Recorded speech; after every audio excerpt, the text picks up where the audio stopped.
네, 금요일은 뭐 특별한 계획이 없어도 왠지 마음이 좀 편해지는 그리고 좀 설레는 그런 것 같아요. 그렇죠. 그런 네. 요일이기도 합니다. 소풍 전날처럼 좀 설레는데요.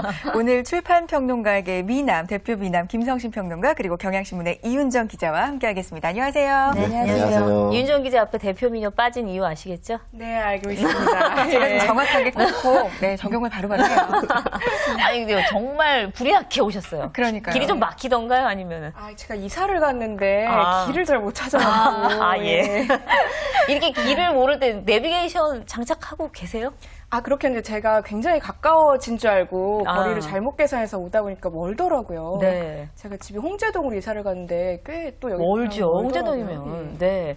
내비게이션 혹시 갖고 다니세요? 나비게이션 갖고 다니는데요. 네. 이 길 못 찾는 사람들 왜 본인이 난 머리가 나쁜가 봐 그러시잖아요. 근데 네. 제가 아는 천재분들이 거의 대부분이 길을 잘 못 찾습니다. 아. 그래서 어떤 분은 대학에서 그 교수로 계신 분이 있는데 정말 알아주는 천재였는데요. 네. 학교에서 집까지 왔다 갔다 하는 그 길을 이사를 가면 찾지를 못하기 때문에 이 학교 재직 중에는 이사를 하지 않으셨던 뭐 이런 일화도 있는데요. 길을 못 찾는 사람들 천재들 많습니다. 그런가 봐요. 네, 제가 천재 아니면 바보. 둘 저도 중에 그런 하나. 것 같아요. 아, 저 길 잘 못 천재인 것 찾아. 같아요. 네. 아, 갑자기 왜 길을 못 천재가 되는 찾아요. 분이지? 저는 길 정말 잘 찾아요. 아, 진짜요? 길은 정말 잘하는데 음. 운전을 못해요. 그게 참 공평해요. 그런 맹점. 그러니까 제가 인간 내비게이션이라고 옆에서 앉아갖고 이제 남편 어디로 가야 돼? 다음, 그럼 아까 다음, 요번 다음 막 이래갖고 둘이 싸우는 경우가 있어요, 종종. 맞아요. 그 남편분은 편하시겠어요. 인간 내비게이션 옆에 딱. 헷갈리게 한다니까요. 다시 왔다 갔다 해서. 예. 네. 일주일 동안 어떻게 보내셨어요? 날씨가 좀 오락가락했는데. 아, 저는 이사를 아까 말씀드렸습니다. 네. 이사해서 뭐 계속 일주일 내내 짐 빼고 넣고 하다가 어머니께서 시집을 가지 또 이사를 한다고 일주일 내내 구박만 당했습니다. 예. 한 주도 안 빠지는 날이 없어요, 그죠? 네. 김성희 씨. 예, 저도 뭐 휴가 다녀왔습니다. 어디 여기저기 다녀오셨어요? 뭐 행성에 가서 맛있는 뭐 한우도 먹고 네. 즐겁게 아내와 놀다 왔습니다. 멋지시다. 로맨티스트. 네. 주말이면 그러면 이삿짐 정리하시는데 바쁘시겠어요. 그죠? 네, 저는 뭐 오늘도 가고 책장 하나 들어오기로 했고요. 네. 그래서 예, 신혼의 마음으로 혼자서 예, 집 정리하는데 주말을 보낼 생각입니다. 짐을 줄여야 되는데 자꾸 늘리는 건요. 결혼할 수 있는 시기가 자꾸 늦어져요. 짐을 저는 줄이셔야 이미 돼요. 이제 마음속에 굉장히 편안한 마음으로 아. 올해 내년은 좀 힘들겠구나, 내후년도 할 수 있을까 네. 해서 혼자 살아도 뭐 요즘에 괜찮지 않나, 돌싱도 많고요. 이렇게 네. 이렇게 다양화된 가족 형태를 좀 인정해주는 사회가 왔으면 좋겠다, 이런 바람입니다. 세상의 모든 노처녀들이 하게 되는 그 절차를 지금 밟고 있는 거예요. 예. 저도 그 얘기 하려고 그랬어요. 자, 넘어갈까요? 네, 금요일 주말을 나의 도전 본격적으로 시작해 보겠습니다.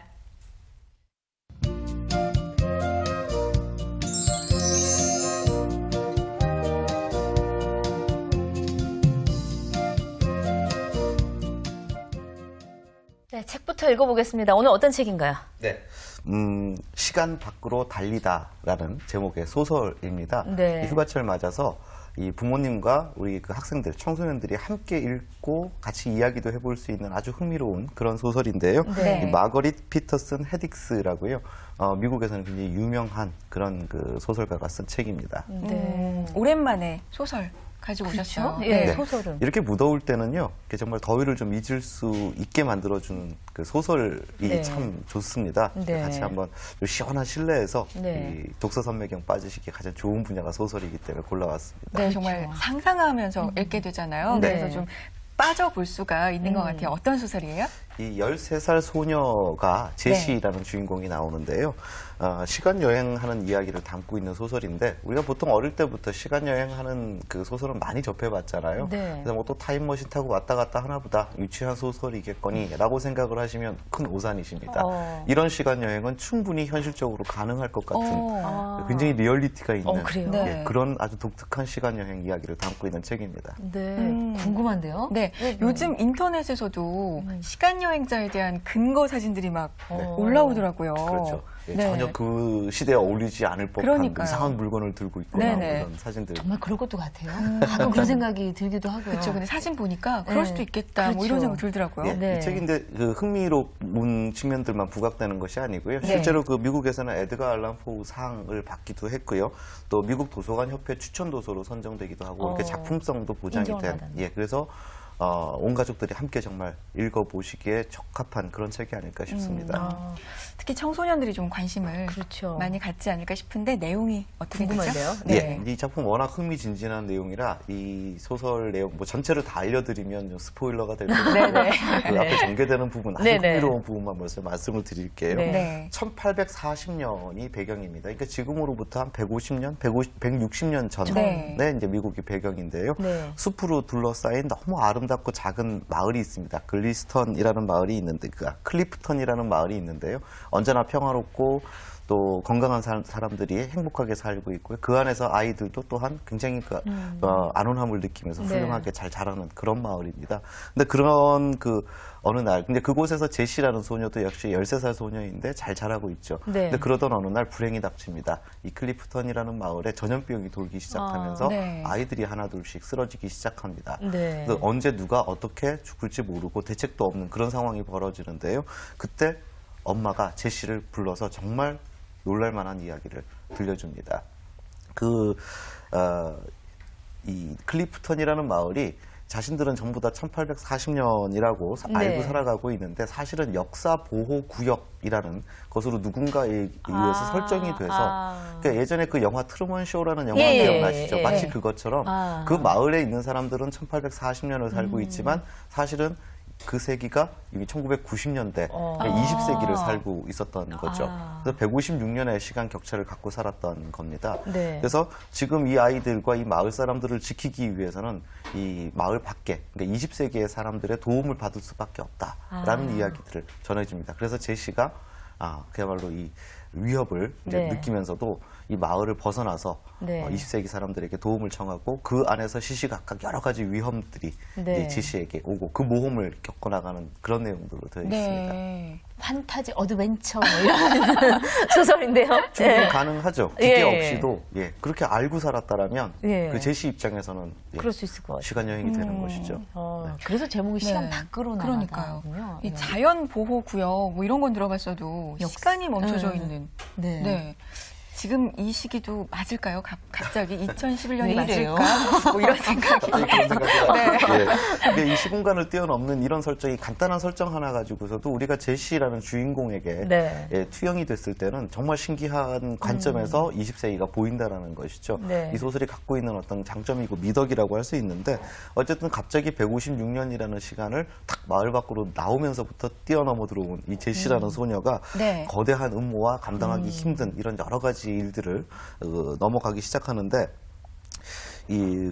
언제 잡힐지 모르는 그런 시시각각 다가오는 위험 속에서도 또 제시는 이 13살 소녀답게 20세기의 물건들을 보면서 굉장히 감탄을 금치 못합니다. 네. 네. 이 말이 없이도 달리고 있는 그런 마차. 그게 지금 자동차죠. 그렇죠. 또 멀리 있는 사람하고 이상한 기계 하나 놓고 서로 이야기하는 휴대폰. 그런 네. 물건이라든지 또 이 불이 없이도 뜨거운 불이 없이도 그냥 저절로 주위를 밝혀주는 그런 이상한 공도 이제 만나게 됩니다. 불과 156년 전만 하더라도 없었던 물건들이라는 거죠. 네. 그리고 화장실이 집 안에 있는 것 보고서도 굉장히 놀라고요.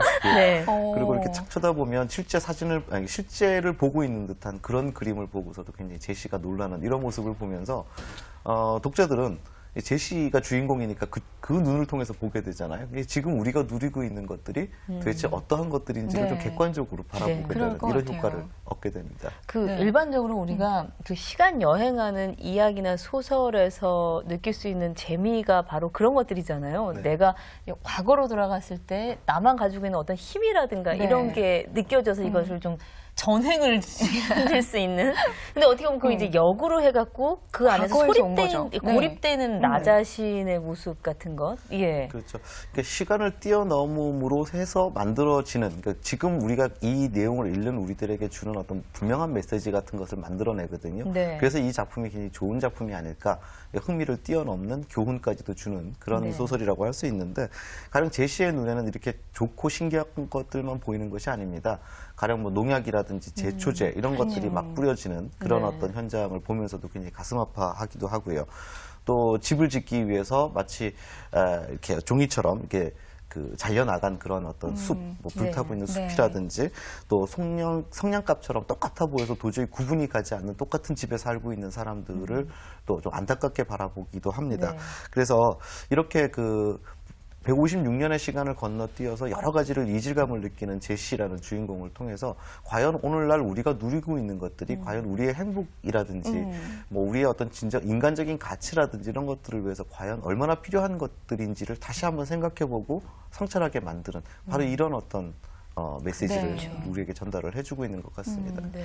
우리가 당연하게 생각했던 것들을 156년 전의 사람은 어떻게 바라볼까 뭐 이런 눈으로도 재미있게 볼 수 있을 것 같은데 이윤정 기자는 156년 전의 사람이 여기 온다면 뭘 가장 신기할 것 같으세요?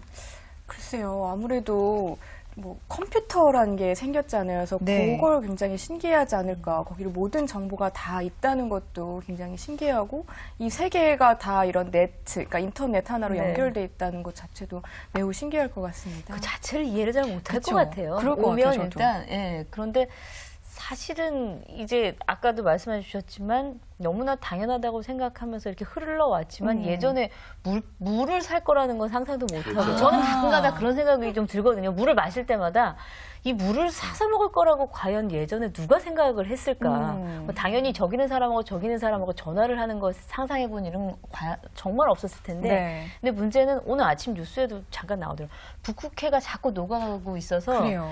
근데 이제 자꾸 이런 소설들이 나오면서 한쪽으로는 편리함과 발전이 주는 중요함과 함께 더불어서 우리가 지켜야 될 것들을 한쪽에서 꼭 같이 이렇게 네. 잡고 가야 된다는 생각을 그 좀 하게 되더라고요. 지금까지 시간 여행에 관련되어 있는 여러 뭐 소설들이 있었지만 네. 사실 지금 우리의 관점에서 과거를 본다든지 미래를 본다든지 뭐 그래서 미래에는 야 뭐 이렇게 신기하고 재밌는 세상이 열리겠구나 뭐 이런 어떤 상상력을 제공하고요. 네. 또 과거를 보면서는 아 저렇게 답답하고 어렵고 무서운 곳에서 어떻게 살았을까 이런 걸 걱정하기도 했죠. 네. 이것은 사실 좀 단편적이고 단면적인 것이고요. 이 책이 정말 그 현명하고 좀 영리한 부분이 있다라면 이 주인공이 156년 전 소녀잖아요. 네. 그러니까 읽다 보면 이 아이의 눈으로 보게 된다는 거죠. 이 아이의 눈으로 우리가 우리를 보는 것이 되죠. 그러다 보니까 과연 우리가 지금 당연하다고 누리는 것들이 그야말로 우리에게 무슨 가치가 있나 이런 다시 한번 생각해보게 만드는 이런 점들이 미덕입니다. 네. 네.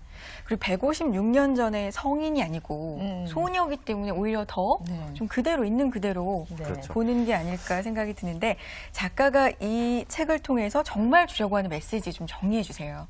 그야말로 네. 문명의 진화, 문명의 발전 이런 것들에 대해서 그 좀 진지하게 성찰하게 만드는데요. 사실 20세기 전반이 그랬습니다. 19세기 말 뭐 네. 이렇게 해서 뭐 산업혁명 이후에 계속 이 자본주의 시스템이 발달을 해오면서 우리는 어떤 환상을 가진 것 같아요. 그러니까 뭐 문명이 발달하고 우리가 좀 더 진화해 나가고 이러면 우리 모두가 다 행복해질 것이다. 네. 라는 어떤 무조건적인 믿음까지도 가지고 있었고 그렇게 그 믿음이 무조건적이다 보니까 일정 정도 편리한 부분이라든지 이런 것들은 있었지만 지금 와서 생각해 보면 이런 우리의 삶의 조건들이 과연 우리 인생을 궁극적으로 행복하게 해주었느냐. 힘든가. 네. 근데 거기에 대한 지금 의문들을 다들 제기를 하고 있지 않습니까? 네. 그래서 네. 뭔가 표피적으로 소유할 수 있는 것, 가질 수 있는 것, 이것 때문에 우리가 행복해지는 것이 아니라 행복해질 수 있는 자기 자세, 자신의 삶에 대해서 성찰할 수 있는 그런 기회, 이런 부분들이 우리를 더 행복하게 만들어주는 것 아닌가. 네. 이런 깨달음을 이 책이 우리에게 메시지로 던져주고 있는 것 같습니다. 이쯤이면 좀 생각해 볼 때라고 생각해요. 네. 많이 발전하고 뭐 뭔가 많이 바뀌고 있는 시대니까 근데 참 소설가가 대단해요. 어떻게 13살 156년 전의 아이의 눈으로 시각을 볼 수 있는 것 자체가 저는 지금 심성으로 좀 안 될 것 같거든요. 소설가가 대단하시네요. 맞아요. 네. 네. 그러면 이쯤에서 우리 각자 어느 시대 어느 공간으로 한번 가볼 수 있다면 가보고 싶은지 궁금하거든요. 네. 이은정 기자님 어떠세요? 저는 어떤 시공간으로 가든지 이 남성, 장군으로 좀 태어나서 이 세상을 좀 활용해보고 싶습니다. 아, 네. 장군으로. 예. 네. 저도 비슷한데요. 저는 네. 사실 그 원시 시대로 가고 싶더라고요. 어. 그 대신에 딱 하나 물건만 가지고 가고 싶어요. 뭐요? 그 일회용 라이터 있지 않습니까? 네. 그걸 아, 가서 불은 예, 있어야 그러면 아마 되니까. 그 불을 쉽게 불을 켜지 지배하는 못하던 사람. 그곳에서 네. 그 모든 사회를 지배해 볼 수 있지 않을까. 종족의 족장이 되시겠는데요. 불 하나를 가지고 확장하시겠는데요. 아무튼 저희가 범상치 않은 분들과 그렇죠. 항상 이야기 나누고 하고 있는 있는 것 건 같아요. 분명합니다. 네. 다음 코너 넘어가겠습니다.